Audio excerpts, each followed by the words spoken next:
The FBI has just released a surveillance photo showing a, quote, subject in the case. Take a look at your screen. We'll put them up. You can see what appears to be a male figure armed, carrying a backpack. These photos are isolated images. They were taken from Nancy Guthrie's home surveillance camera.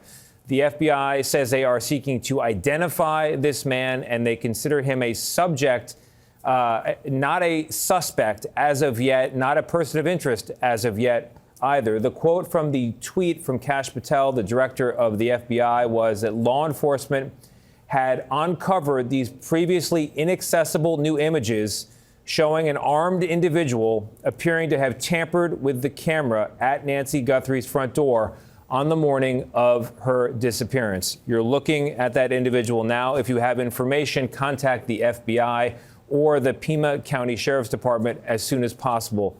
Absolutely chilling photos. I'm here with Anna Schechter, who is a producer in our Crime and Public Safety Unit. Anna, thank you very much for being here.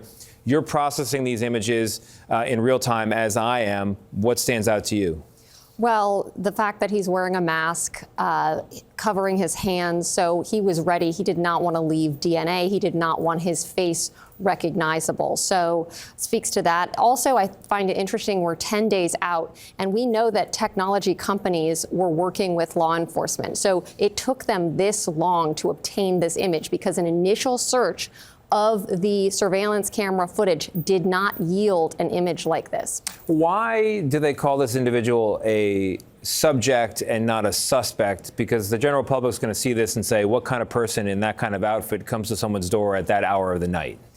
That's a good question, but typically before they have more information, they're going to call him a subject. They're going to say, we want to talk to him. Then once they talk to him, they get more evidence together. At that point, it turns into person of interest, and then suspect. That's the rung above that. And then at this point, as the public takes in these images and begins to ask themselves, do I recognize this person? Do I recognize the clothes, the hat, the gloves, any identifying detail?